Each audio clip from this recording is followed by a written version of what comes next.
¿qué tal? Amigas, amigos televidentes en Extra Plus, un gusto saludarles, darles la bienvenida a esta edición Sumando Vigores, 9 de mayo 1945. Se ha designado como el día en que termina la Segunda Guerra Mundial en Europa.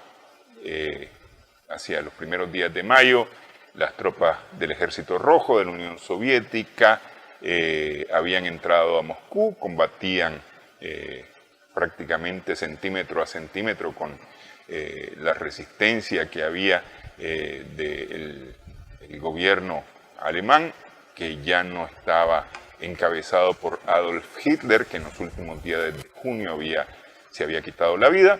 Y bueno, sin embargo se mantiene la resistencia, la idea aquella del nacionalsocialismo, de los nazis, del fascismo, estaban vigentes con mucha fuerza en aquel momento. Había mucha gente convencida de que las cosas debían ser así, y mantienen la resistencia hasta que el día 9 de mayo finalmente ya han capitulado los comandantes de los ejércitos de la Wehrmacht y de la SS, que deciden hacerlo antes que hacerlo con los soviéticos, deciden hacerlo con los aliados occidentales, con Estados Unidos, Francia e Inglaterra.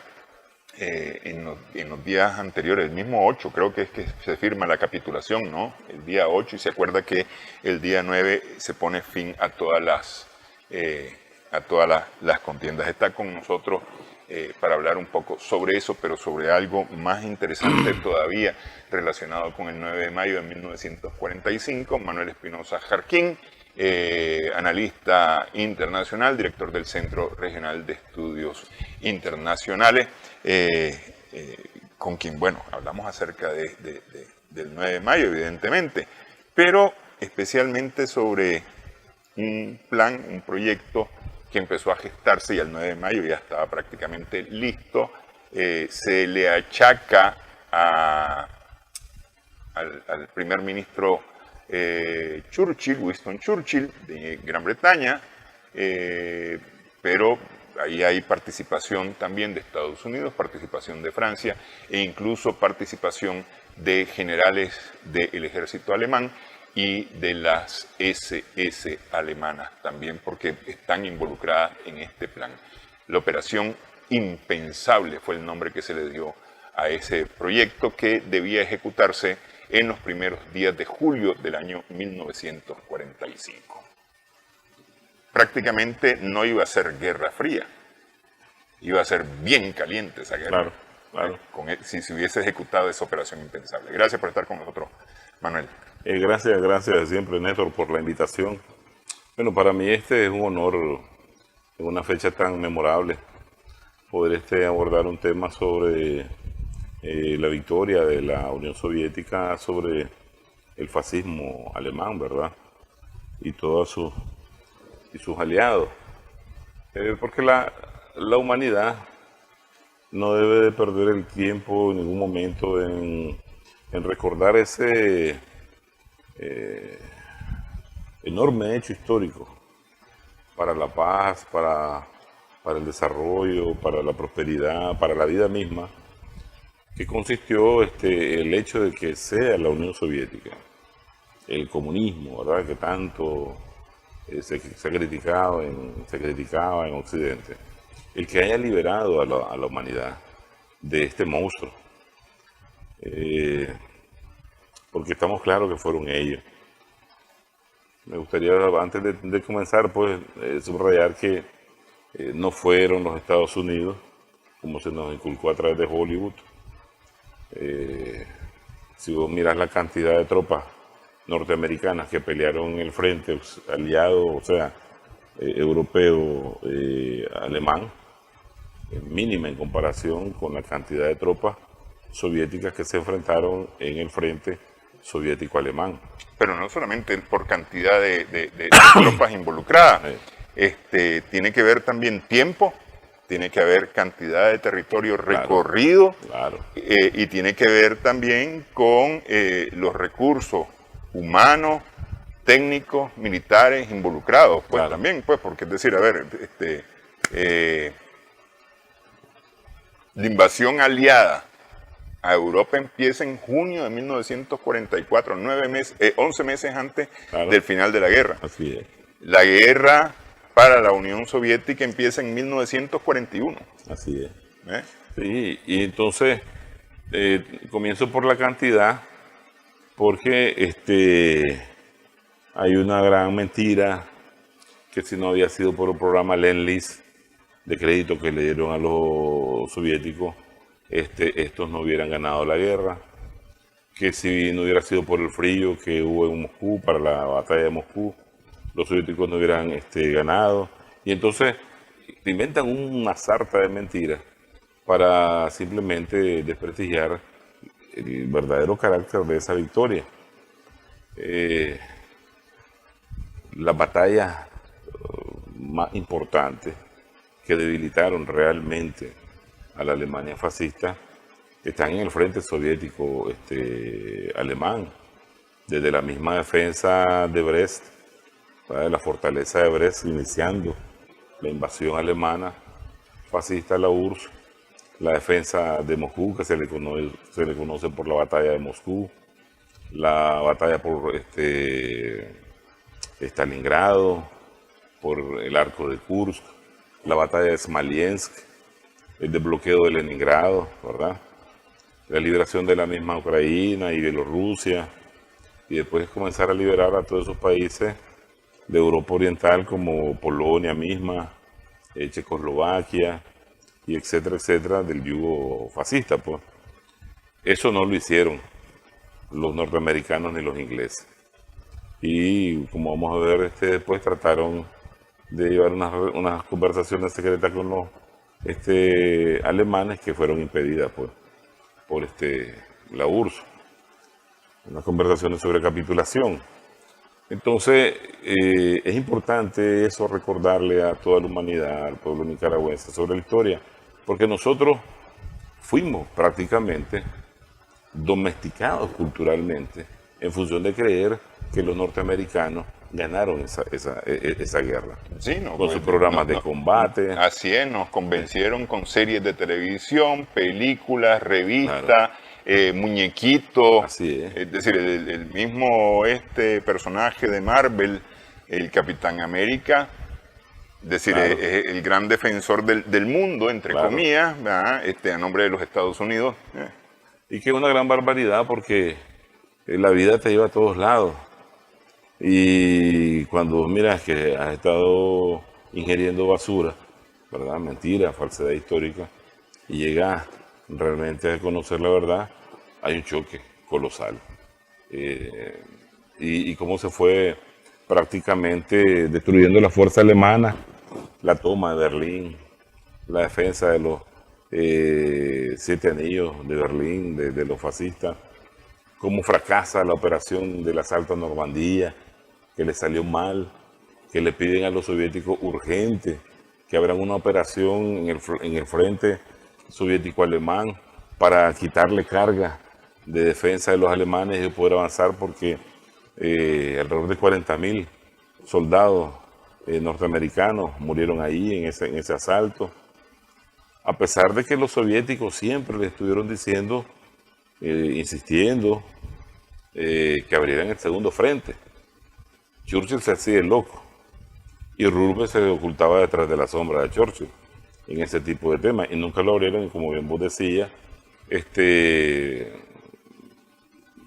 asalto a Normandía en el 44 es cuando ya ellos están convencidos y asustados de que el ejército rojo es imparable en el avance hacia Europa. Es que hay que recordar que la toma del oeste de Europa, es decir, hacia el oeste de Berlín, ya hacia Países Bajos, Francia, España, Portugal, eso casi es una caminata para los alemanes. Claro.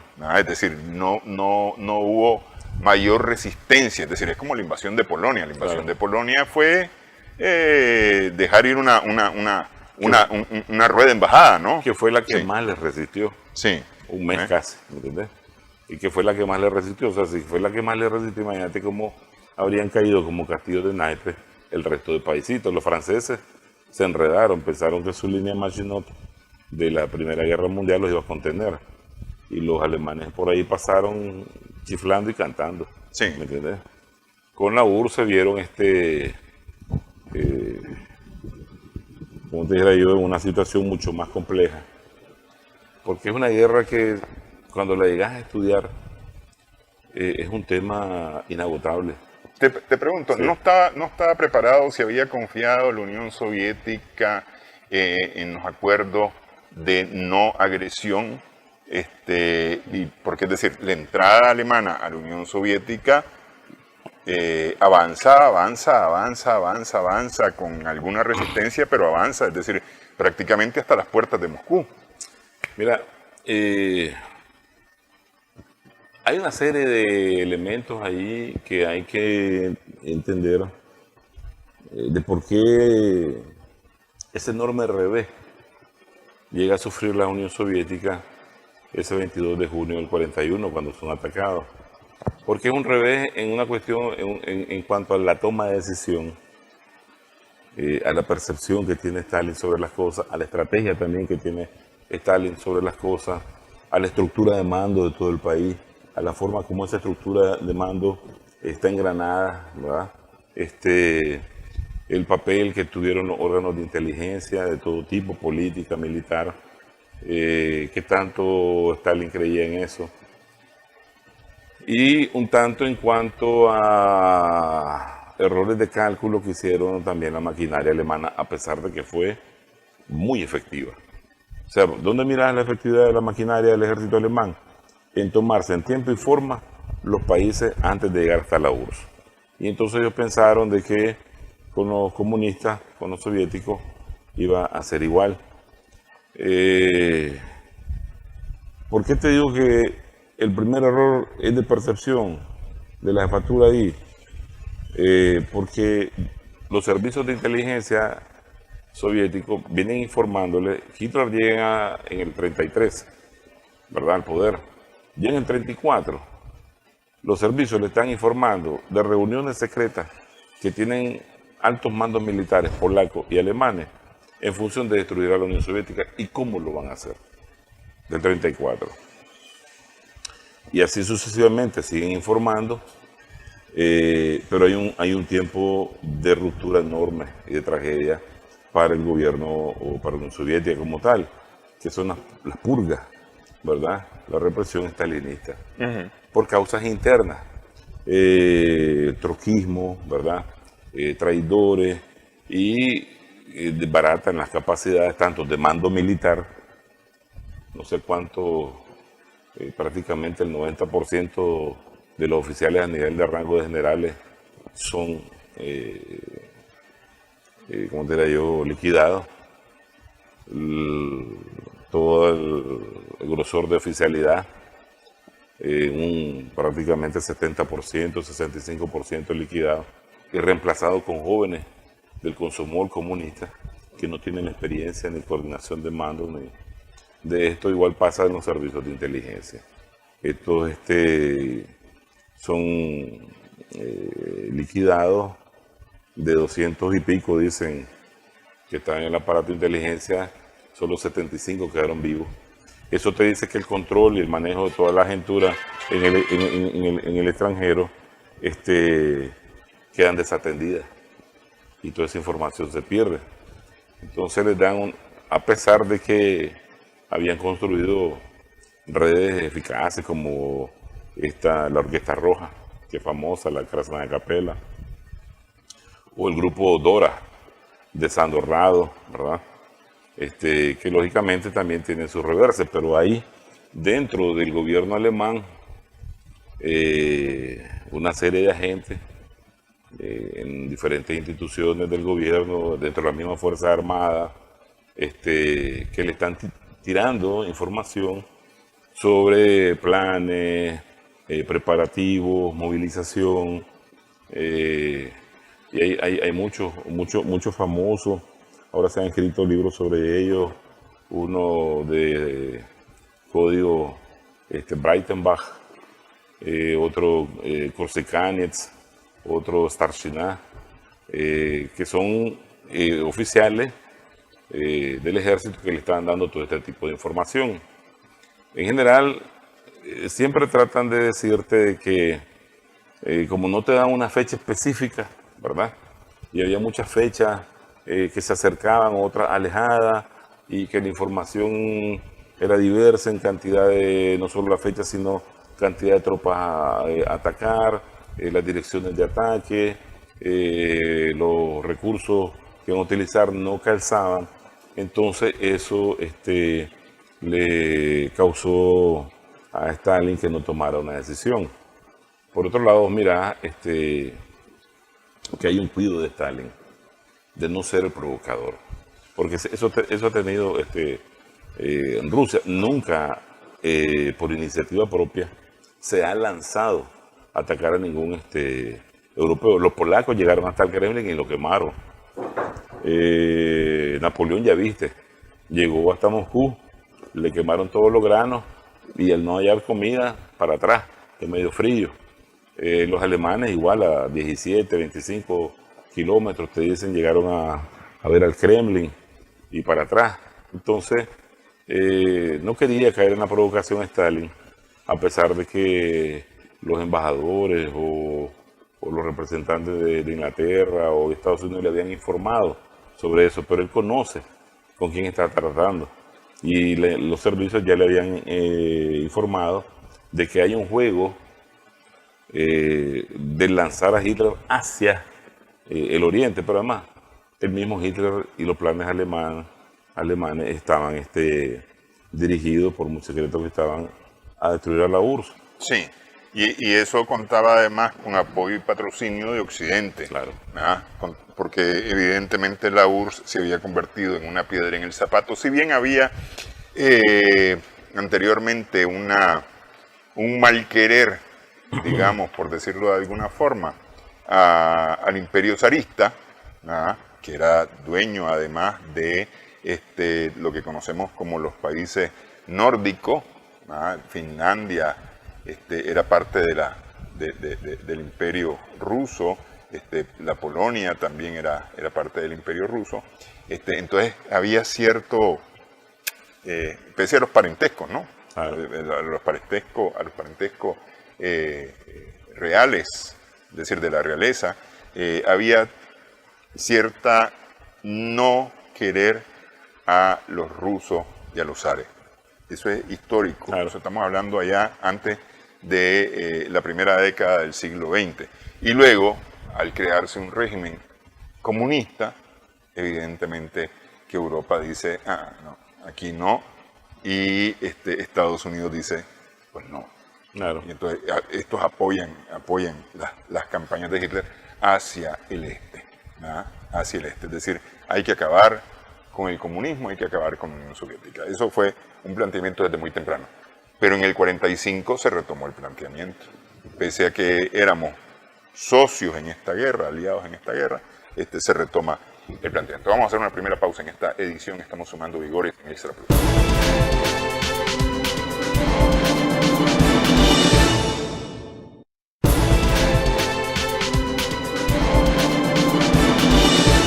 Acceden a la información sobre el plan y toman las medidas necesarias sin enfrentarse a Gran Bretaña, sin armar un pleito con Gran Bretaña, simple y sencillamente activa sus defensas. No pasa lo del 41.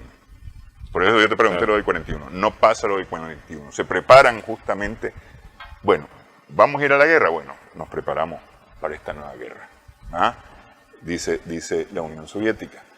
Pero juega también un papel importante la derrota electoral parlamentaria de Winston Churchill, que pierde el poder. Claro.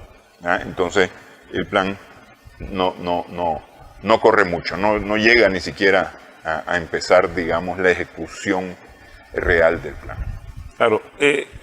Terminando de responder la pregunta anterior, que si estaba preparado o no.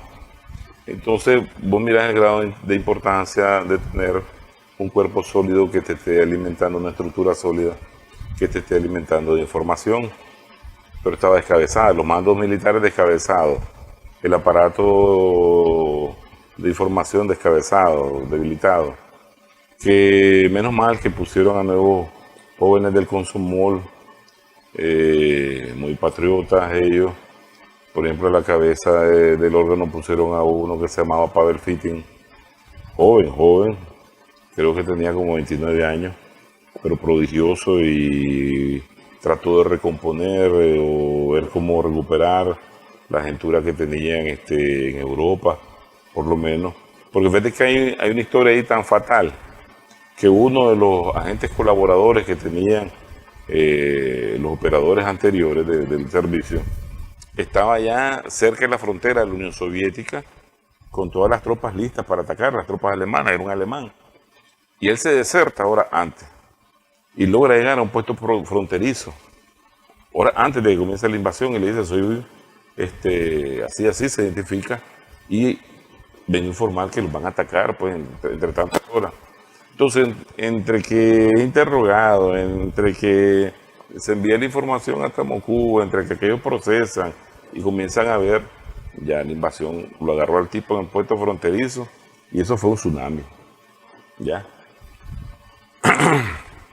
Lo bueno que tenía la preparación, creo, la Unión Soviética, era la consistencia ideológica y política de ese pueblo, que venía construyendo una nueva sociedad, una sociedad justa, una sociedad ideal, porque muchas veces el recurso militar es bueno, pero si no tenés la moral o la consistencia ideológica, no te sirve para nada.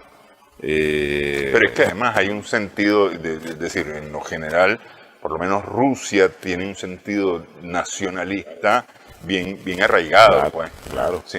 Y entonces vos mirás, pero te ponía el ejemplo de la fortaleza de Brest. En los primeros choques, y esa fortaleza duró 3 meses, hasta el último hombre.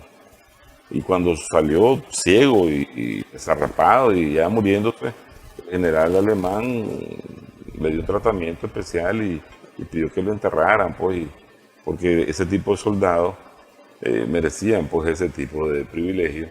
Pero eso te está diciendo que los alemanes de la entrada iban a tener un hueso duro que roer con los soviéticos. Entonces la resistencia soviética, aun cuando fueron de retroceso, palmo a palmo,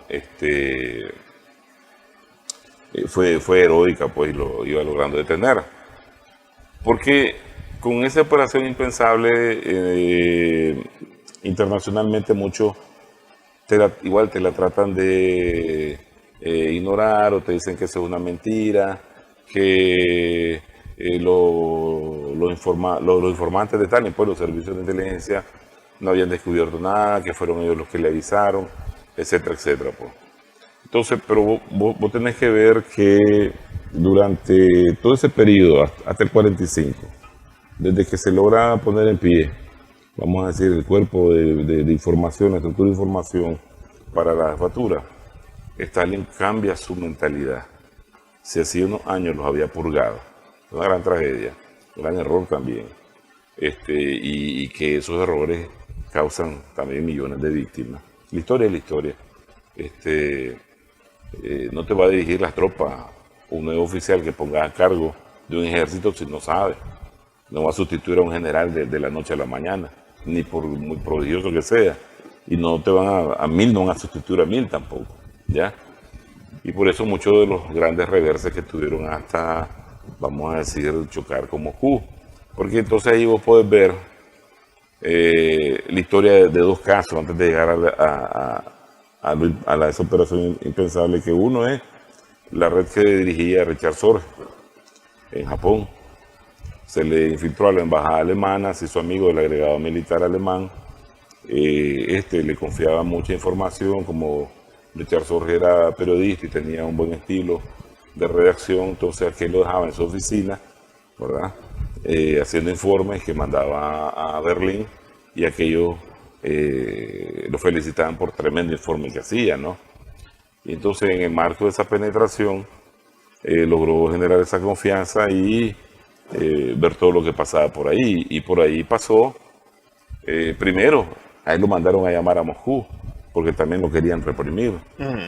Y su jefe, viendo de que lo que estaba sucediendo ahí no era del todo correcto, le mandó a decir, diga que está ocupado y no se venga. Y no se fue, no llegó a Moscú. Entonces él le manda a decir que los japoneses no van a atacar por el lado del Medio Oriente a la Unión Soviética. Y esta información ya había acertado, Jorge, en las fechas que iban a ser atacados. Stalin comprendió que tuvo un error en no haber entendido toda esa información que había recibido y hace caso y movilizan, no recuerdo ahora qué cantidad de ejércitos del Lejano Oriente en secreto a la defensa directa de Moscú. ¿Ya? Es como diría yo, una pieza muy importante en la sobrevivencia de la URSS. Winston Churchill llegó con una gran espada y se la entregaron pues, a Stalin, porque ningún ejército había podido parar a la maquinaria alemana en Europa. Y la otra es una operación que aquí le hemos hablado, que se llama Snieg, la Operación Nieve, que también un nuevo joven, de esos que venían del Komsomol, idea cómo echar a pelear a japoneses y a norteamericanos para evitar también, como te dijera, que la guerra solo fuera entre alemanes y soviéticos, y los gringos bien tranquilos viendo los toros de largo en palcos o en hamacas. Entonces, esa operación, a través de un asesor del secretario del Tesoro, Morgenthau, se llama Harry Dexter White, lograron hacer que los norteamericanos sancionaran a los japoneses. ¿Ya? Los japoneses se encabronan y le lanzan la gritería de la Purísima el 7 de diciembre con Pearl Harbor. Entonces, eso también ayuda a debilitar la fuerza agresora. Stalin está, como te dijera yo, pero bueno, Japón está, digamos, entretenido también con China, porque China tampoco es que haya sido como muy facilita, ¿no?, para los japoneses. Pues, China tuvo su nivel de resistencia interesante. Sí. Y murieron muchos chinos, sí, millones de chinos. Lo que pasa es que Japón, que tenía el síndrome de la victoria sobre los rusos, porque le ganó en aquella batalla naval de 1905, pero era el gobierno zarista ruso, el que pierde con los japoneses, están envalentonados. Pero en el 1937, Zhukov, que milagrosamente sobrevive, ¿verdad? Uno de los mariscales de ese tiempo que sobrevive a las purgas de Stalin, lo mandan a coordinar al desierto de Nanjing y le pega una reventada a los japoneses, como diría mi abuelo de acá a Catarina, ¿ya? Y entonces ellos entienden que ya la Unión Soviética no es la Rusia zarista de esa, y en tierra ellos tienen, entonces deciden no atacarlo. Y le dicen, a pesar de que los alemanes le están diciendo, ataquen, por aquel lado, hagamos los sándwiches. Y le dicen, no, mejor esperamos que ustedes lleguen hasta Moscú. Sí. Y eso le informa a Jorge. Zhukov no solamente sobrevive, sino que encabeza el desfile de la victoria en Moscú en 1945. Claro, porque él se gana el respeto de Stalin, la autoridad, porque él dirige las mayores batallas que se dan, que te mencionaba, junto con, claro, en flanco separado, pero junto con Rokossovsky, Okoniev, y por eso, pues, esa alta distinción de Zhukov. Si vos mirás, cuando comienza la guerra, lo primero que hacen es enviar brigadas de saboteadores, de partisanas, de guerrilleros, de diversionistas, a la retaguardia del enemigo. Y toda esa línea de acción, o sea, los órganos se dividen en realizar las tareas básicas y principales que toda organización hace y trabajar, atender las direcciones estratégicas donde operar. Por ejemplo, un grupo contra todos los países fascistas.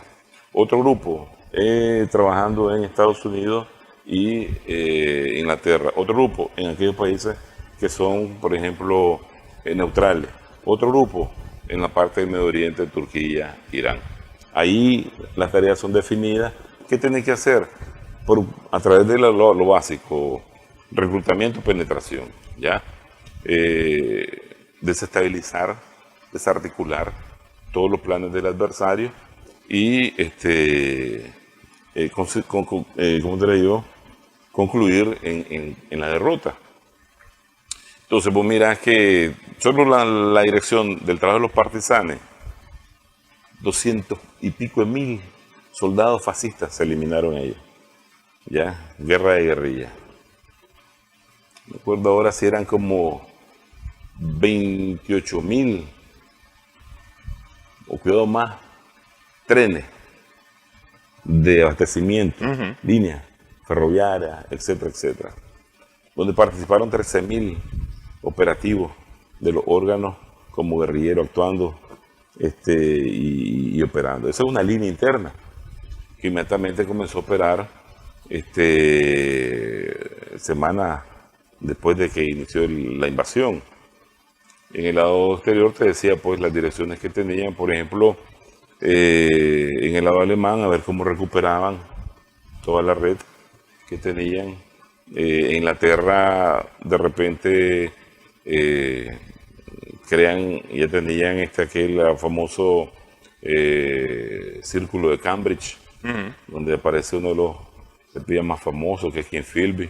Ken Philby, por ejemplo, les da información valiosa sobre la batalla de Kursk, que es la batalla de las máquinas, 3.000 tanques contra 3.000,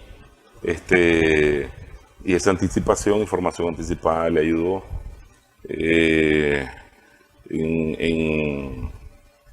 otros países como Suiza, comienzan a descubrir conversaciones secretas entre los mandos militares alemanes con la OSS, la Oficina de Servicios Estratégicos, que es la antecesora de la CIA.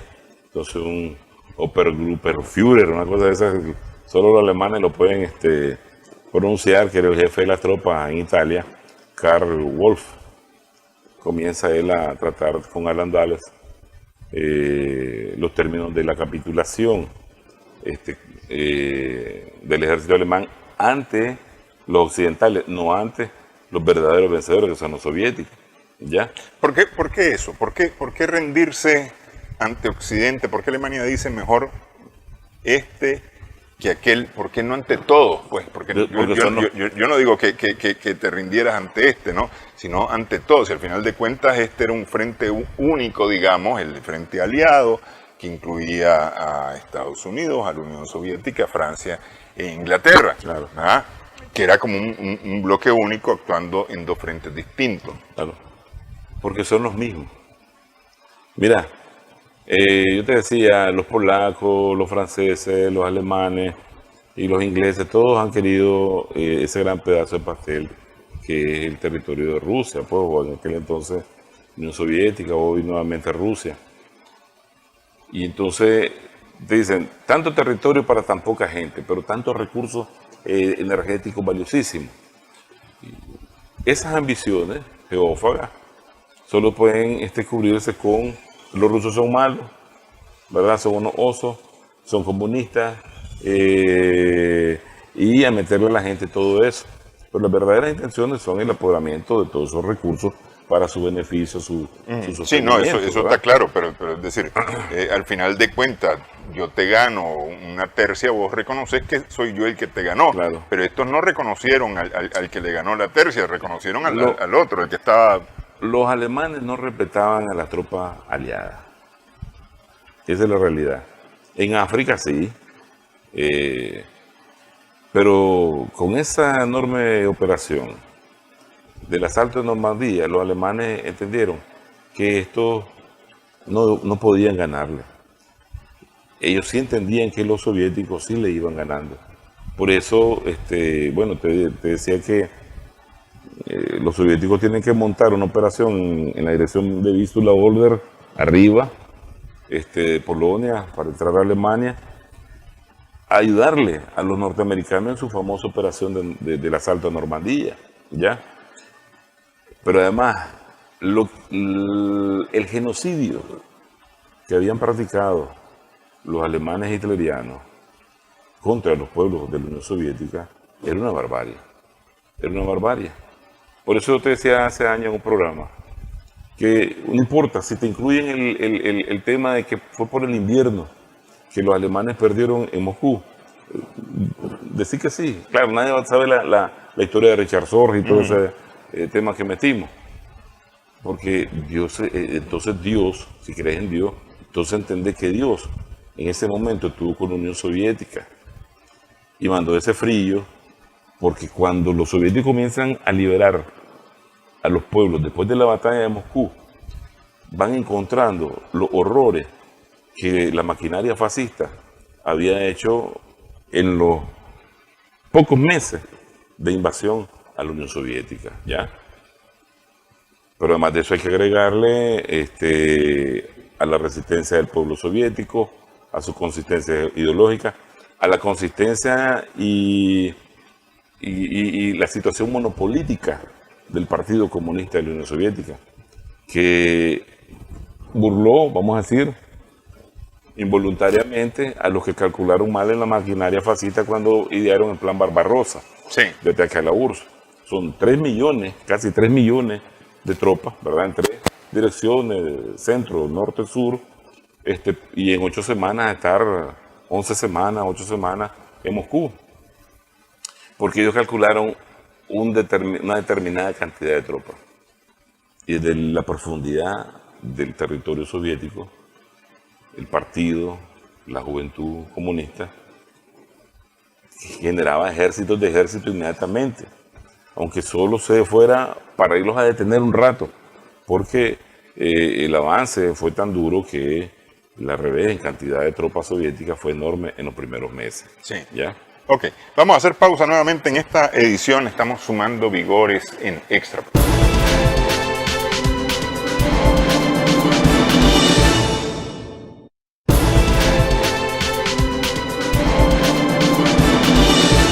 Eso es a inicios del 45, ¿no?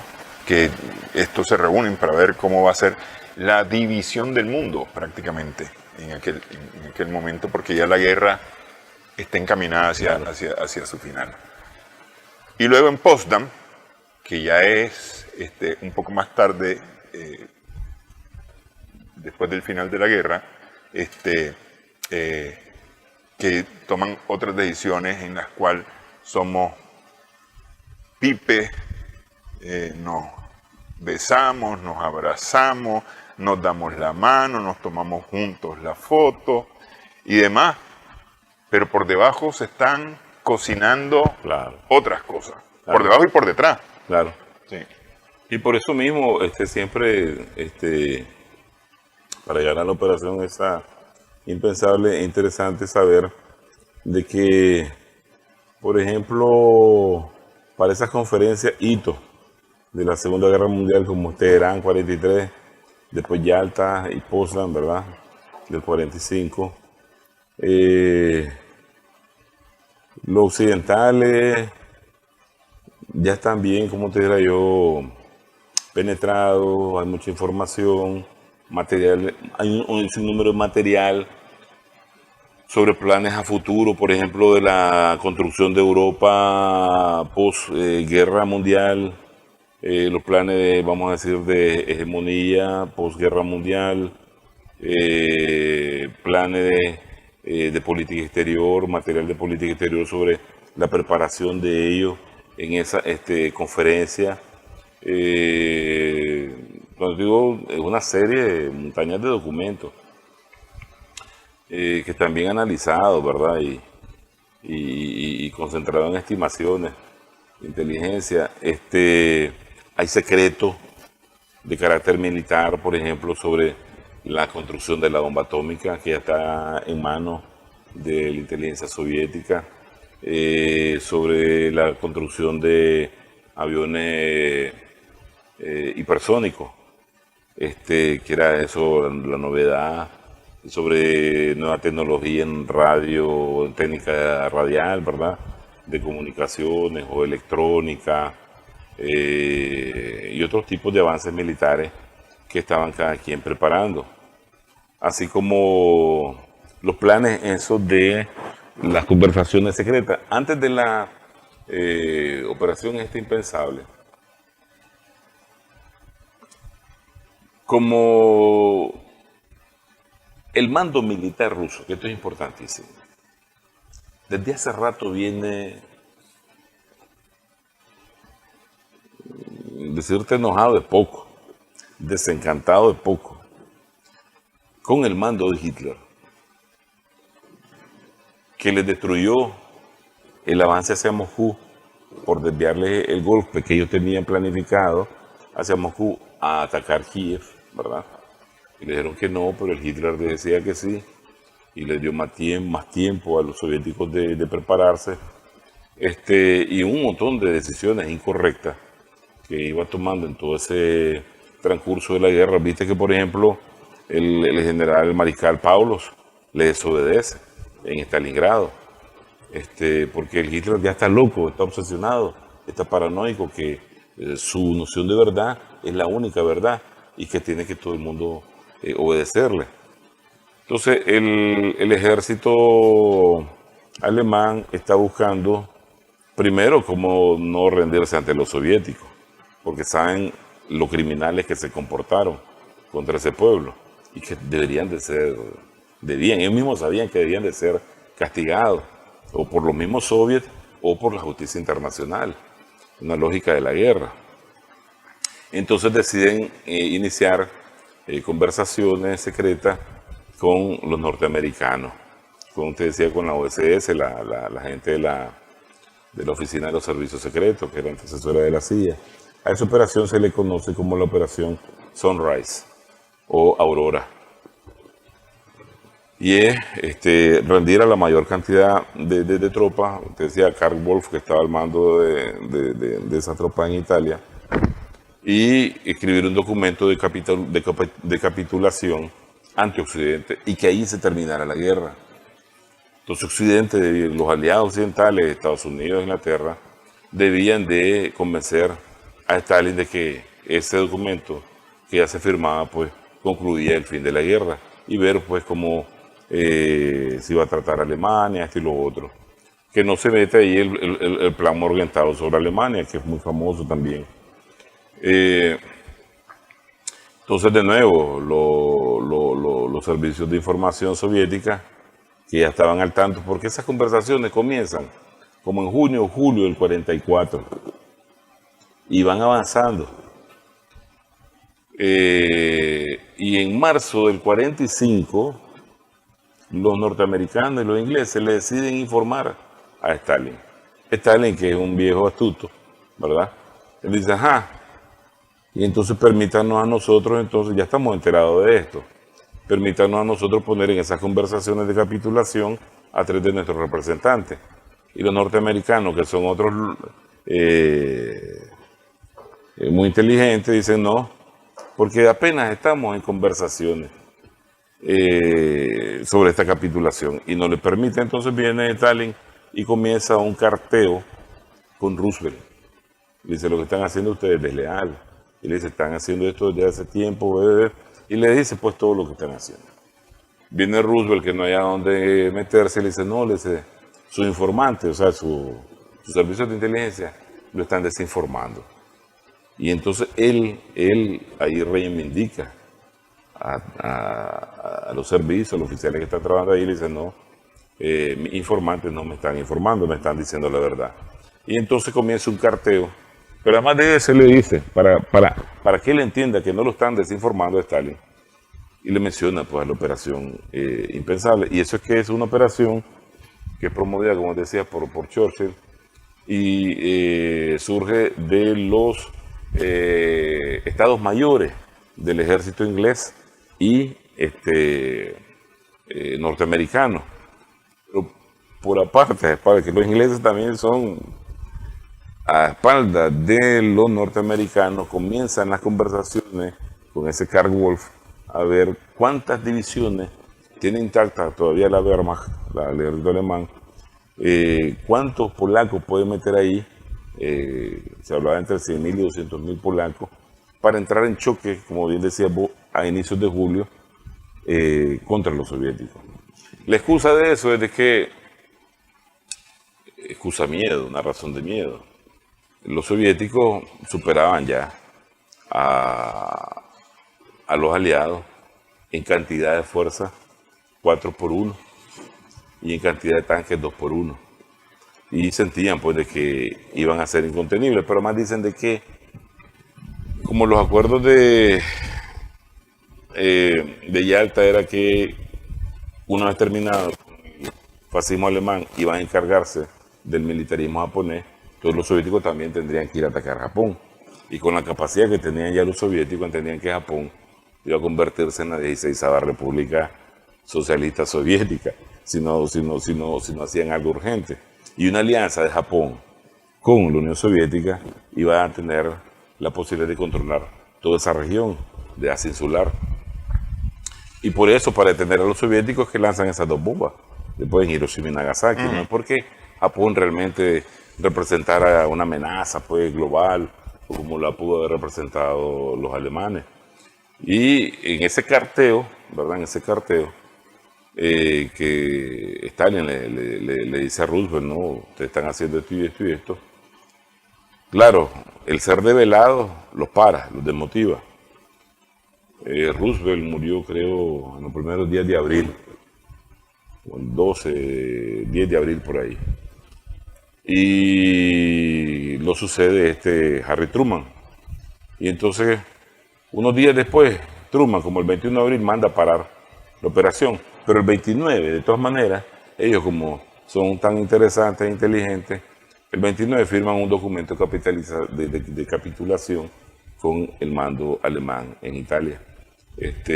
Pero eso ya no va a cambiar la historia. Pero otra cosa muy interesante, o si quieres te la comparten en la otra pausa. Dale, pues, hacemos la pausa entonces para esta otra historia de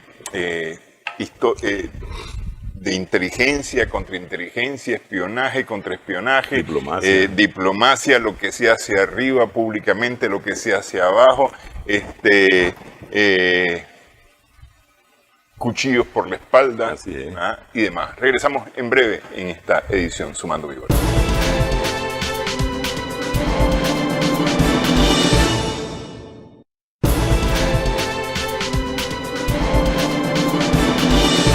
Continuamos en esta edición. Con Manuel Espinosa Jarquín estamos conversando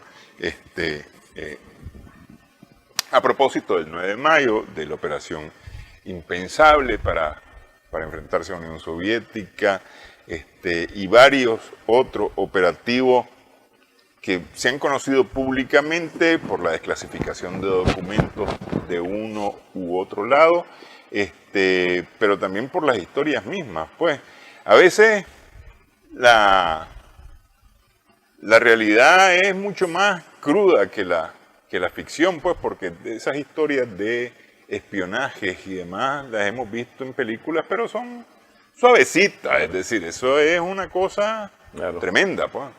El tipo siempre el guapo, el bonito. El James Bond, ¿no? James Bond sale, talla todo por detrás de él, destruye, gana.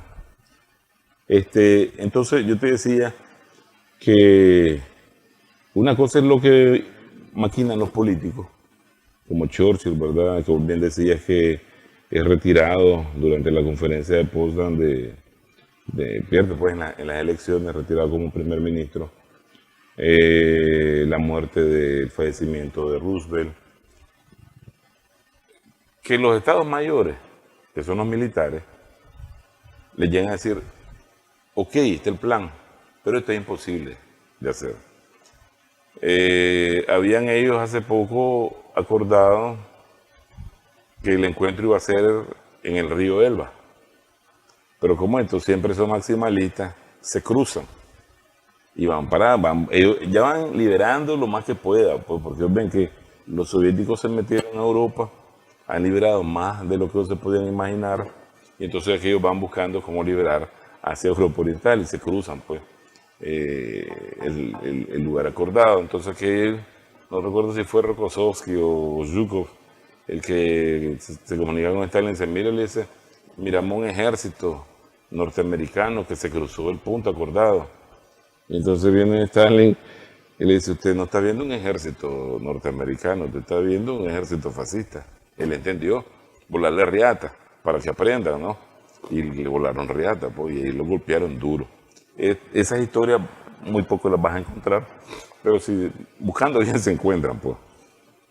Entonces, esa asimetría que hay en cantidad de recursos humanos y técnicas a favor de la Unión Soviética, la demostración que ha hecho la URSS de que como ave fénix resurge, ¿me entiendes? Y llega los tiene ya casi abriéndole la puerta al Reichstag, los lleva de regreso a su casa.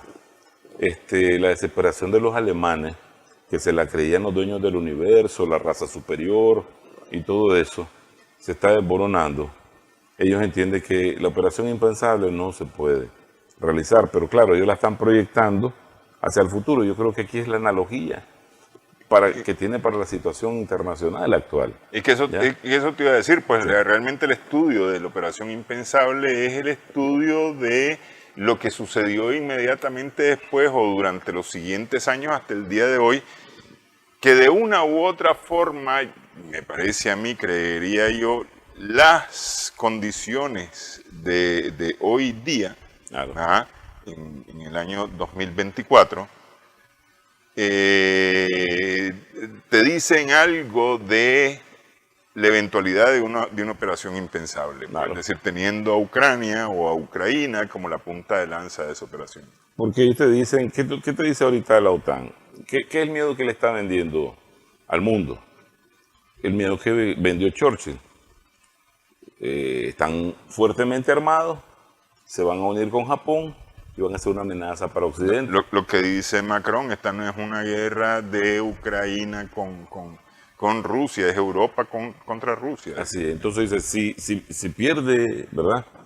Si pierde Ucrania, entonces ya después Rusia va a avanzar sobre nosotros. Nuevamente la mentira, para poner a los rusos como malos, como los agresores, ¿ya?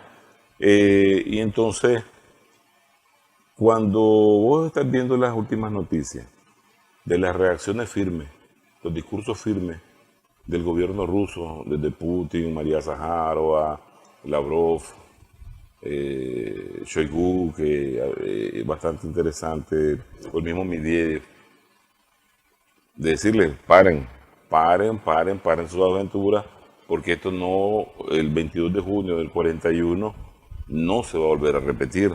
Mientras exista pues, un aparato de gobierno consciente, amante a su propia nación, porque es más seguro que se repita el 9 de mayo, y no necesariamente en Berlín, sino que en París, o en Londres, o en Washington, que vuelvan a repetir la sorpresa del 21 de julio.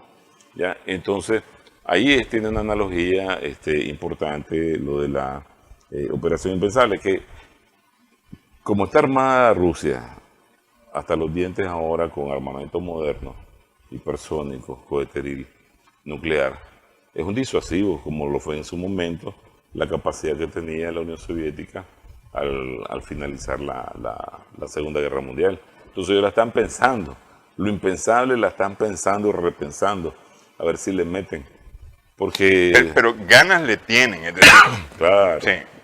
Si los recursos que hay en ese país, con 145 millones de habitantes, es lo que dice la Condoleezza Rice, pero si ven tan poca gente ahí y no quieren compartir con el mundo, ¿verdad? Sí, porque en un territorio más pequeño son 134 millones los que viven en Estados Unidos, que es un territorio bastante más pequeño que... No, son 350 millones. 350 millones, sí, correcto, sí. Pero ellos no comparten con nada a nadie, sí. Solo terror, muerte, devastación. Entonces, vos le escuchás y decís, ay, sí, qué malo los rusos, tanto territorio y no comparten con nadie, ¿verdad? Como que si los otros fueran tremendos altruistas. Pero en ese contexto, pues, habría que ver esa operación actual. Están pensando lo impensable y hay disuasivos que los tienen pensándola muy bien. Sí, porque, bueno, hay cosas que las están pensando muy bien. hay cosas que pareciera que están saliéndose de control, como por ejemplo esos discursos airados, encendidos del presidente Macron, las declaraciones de autoridades políticas y militares alemanas, que no son fortuitas ni son casuales. No es que se salió del control y entonces hubo esta declaración. No, todo esto tiene fines y objetos muy específicos. Pues, el anuncio de Rusia, de decir, bueno, a ver si aquí un misil o un cañón británico dispara, el cañón británico en el suelo ucraniano se va a convertir en un objetivo, y todo lo que sea británico que se va a convertir en un objetivo aquí. Por eso dicen que el discurso diplomático, el discurso político, cambia radicalmente cuando comienza el discurso militar en la guerra. Y vos viste cómo Lavrov mandó a llamar a los embajadores de Inglaterra y Francia y salieron todos cabizbajos porque les dieron su regañadita, ¿ya? Porque una cosa es motivar a tu pueblo, como que le vas a ganar al otro, pero lo hemos dicho muchas veces, potencias han entrado a la guerra creyendo que van a ganar y terminan desapareciendo, pues.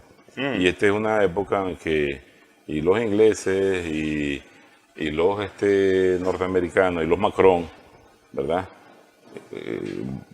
Tienen mucha debilidad y van en declive. Ok. Bueno, te agradezco mucho la platicada, Manuel. Siempre es interesante tocar estos temas, además, no solamente desde la perspectiva histórica, sino también el contexto actual que tienen esos hechos y acciones que han transcurrido en el tiempo. Gracias, Manuel. Gracias a vos, hermano. Gracias a nuestras amigas, amigos televidentes también por su sintonía en esta edición Sumando Vigores en Extra Plus.